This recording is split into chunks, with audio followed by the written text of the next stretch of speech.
Alors, merci Floris.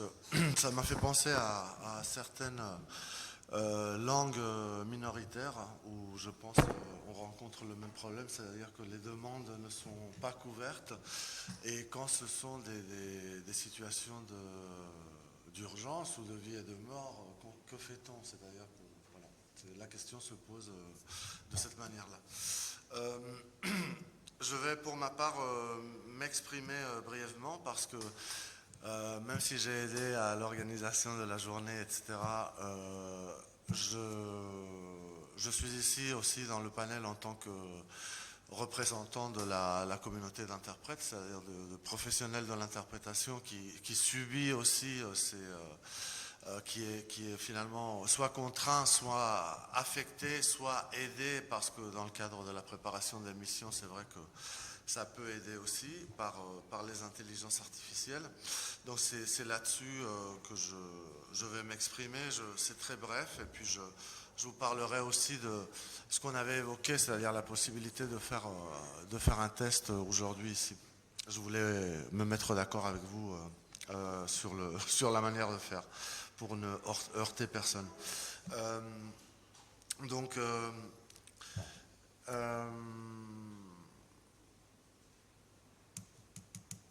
bah j'attaque directement.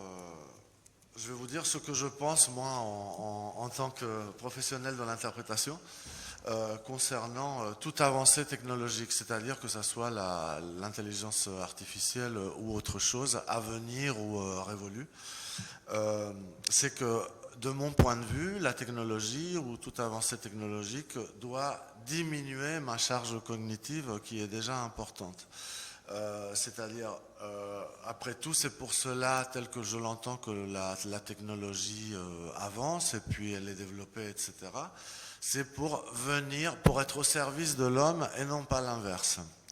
Et je trouve qu'aujourd'hui, on confond un peu les choses, on mélange un peu tout, et parfois, en fait, si on pousse le bouchon jusqu'au bout, on est dans ce que dit Eric, c'est-à-dire on va devenir des assistants de l'intelligence artificielle. On va lui dire quand elle s'est trompée, où elle doit s'améliorer, etc. Donc je crois qu'on ne veut pas de ce monde et je crois qu'un compromis est possible aussi avec ces nouvelles technologies. Euh, euh,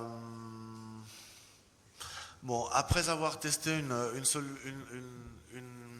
un certain nombre de solutions par IA pour l'interprétation, bon, je suis interprète, mais j'ai aussi un bagage technique, enfin informatique, de programmation et d'analyse de projets informatiques et un peu de biologie aussi. Donc voilà, toutes ces casquettes font que j'arrive quand même à voir les choses sous différents prismes.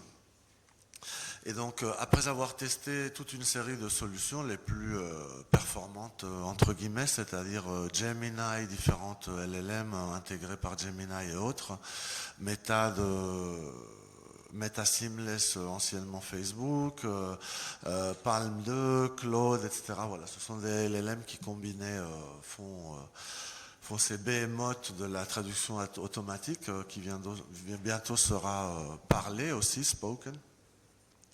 Je constate que la performance de ces solutions est souvent enflée par les services marketing des sociétés qui les développent et que finalement, la performance il faudrait pour atteindre une performance professionnelle qui ne serait pas d'ailleurs comparable à ce que nous pouvons faire encore. Pour atteindre une performance professionnelle, ces solutions ont besoin que les usagers les utilisent pour s'améliorer. Donc je trouve qu'il y a là un paradoxe parce que nous payons ces abonnements et finalement c'est nous qui permettons à ces développeurs d'améliorer ces solutions. Donc je pense que voilà, il y a quelque chose qui n'est pas clair là-dedans. Je pense qu'on peut travailler autrement, qu'on pourrait travailler autrement avec ces personnes qui développent ces solutions. Et et je remarque aussi que la performance professionnelle de ces solutions n'est possible que dans ce qu'on appelle les langues à corpus, à grand corpus standardisé. En anglais, c'est high resource language, le terme.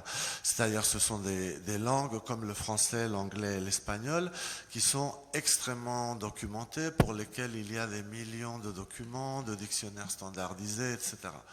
Donc, dans ces cas-là, ces solutions marchent bien à 95%, on va dire, etc. Il leur manque toujours cette subjectivité qui est propre à l'être humain et qui ne peut pas être reproduite pour l'instant par une IA, heureusement. Mais dès qu'on va dans d'autres langues, c'est-à-dire plus minoritaires, moins bien documentées, des langues de transmission orale surtout, là, étant donné qu'il n'y a pas de corpus, c'est pas intégré dans le dataset, etc. Donc ça ne marche pas du tout. Et là, on descend à 50%, à 45% de match ou de réussite. Les pourcentages que je vous donne là sont pas sortis de mon chapeau. Hein. Je les sors de références que je pourrais vous envoyer plus tard. Je remarque aussi que ce que je disais tout à l'heure, qu'elles arrivent sur le marché alors que ce ne sont pas des versions finalisées de ces produits, et que aussi parce que souvent imparfaites, elles dégradent les conditions de travail des professionnels qui sont contraints de les utiliser, plutôt que et ajoutent de la charge cognitive malheureusement. En revanche, je trouve que leurs réels mérites sont peu connus ou peu publicités. Leur potentiel n'est pas toujours utilisé à bon escient, malheureusement. Je pense par exemple à l'avènement des drones, où il y a à la fois, on va nous livrer le courrier par des drones, non, quelle horreur, mais les drones en revanche servent à surveiller des populations de gorilles en Ouganda pour que les scientifiques ne se fassent pas agresser par les gorilles ou par les braconniers. Donc voilà une application à bon escient de mon point de vue de la technologie. Il y en a d'autres, hein, bien sûr. Si je pense aux intelligences artificielles appliquées à l'interprétation, ça serait formidable, par exemple, qu'elles puissent être utilisées dans des zones de conflit pour ne pas exposer des interprètes à interpréter dans des zones de conflit. C'est un parallèle que je dresse avec les gorilles et d'autres encore. Le loup est dans la berge. Oui, oui, bien sûr, bien sûr. Ensuite, ça permet aussi, c'est ce qui est arrivé avec la RSI, on sait qu'elle n'est pas parfaite, qu'elle représente des dangers, etc. Mais elle a permis quand même à des organisations toutes petites et qui ne pouvaient pas se payer des billets d'avion pour organiser des réunions à travers le monde, de faire appel à des interprètes, parce que les lignes budgétaires qui étaient utilisées pour les déplacements pouvaient être utilisées pour faire appel à des interprètes. Donc ça aussi, c'est une application, une bonne application, on va dire, de la technologie. Et puis aussi couvrir des niches de marché, laisser vide. C'est ce que expliquait Floris qui m'a fait penser à ça, c'est-à-dire qu'il y a des contextes dans lesquels l'interprète physique ne peut pas arriver parce que c'est trop reculé, parce qu'on a juste 2 heures pour y aller, et parce que c'est une question de vie ou de mort, on va sauver une personne, etc. Voilà, je pense que là, la technologie a vraiment quelque chose à offrir, et tout n'est pas à jeter à la poubelle ou à délaisser, etc. Alors, si j'endosse la casquette associative maintenant, en tant que membre de l'AIC et ancien membre de ses organes techniques, etc., je me dis que cette association, et c'est ce qu'elle fait très bien d'ailleurs, doit continuer de préserver les conditions de travail et les intérêts de ses interprètes. Et c'est pour ça que des journées comme celle-ci sont organisées, ou que des études comme celle sur la santé auditive sont cofinancées par l'AIC.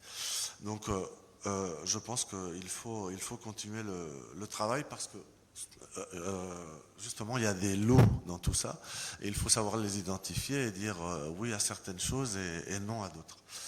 Et puis, pour finir sur une note positive, les législateurs, en ce qui concerne l'intelligence artificielle, n'ont pas chômé. Il aurait fallu faire ça en amont, bien évidemment, mais avec les nouvelles technologies, c'est toujours comme ça. C'est-à-dire qu'elles arrivent, elles sont là, il faut légiférer. C'est ce qui s'est passé avec les IA. Et j'aimerais vous parler de trois principes ou trois législations qui sont aujourd'hui extrêmement importantes sur l'IA et à tenir en compte. En 2017, il y a eu une initiative vraiment novatrice parce que à ce moment-là, bon, le grand public ne parlait pas, ne savait pas grand-chose de l'IA encore. Ce sont un ensemble de professionnels suédois, mais pas que scandinaves, en fait, qui ont rédigé une trentaine de principes pour dire oui à l'intelligence artificielle, mais sous ces conditions-là. Ce sont les principes INSOMAR. Je pourrais vous les transférer après s'il y a une mailing list ou quoi. Ensuite, il y a le travail qu'a fait le Congrès américain poussé par Safe AI, c'est-à-dire un groupe de travail sur l'intelligence artificielle américain lancé par des interprètes de Community Interpreters, je crois. Et ensuite, on a une législation en Europe sur l'IA qui est, à mon sens, très bien en ce qu'elle classe par niveau de dangerosité les systèmes IA qui pourraient être utilisés dans un secteur d'activité ou un autre. J'aurai le temps tout à l'heure d'expliquer que je suis en total opposé sur ce point-là avec ce que tu dis. Sur le AI Act, qui en aucune manière à la hauteur des enjeux. En aucune manière. Voilà, j'en ai terminé. Je vais laisser la parole à Ania pour modérer. Je crois qu'on a une pause, mais je ne sais pas à quelle heure. On a une pause? Non? Non? Ok. Eh bien, merci à... Je passe le flambeau à Ania comme la flamme olympique. Je ne sais pas où elle est déjà arrivée ou je ne sais pas. À Paris, je ne sais pas encore.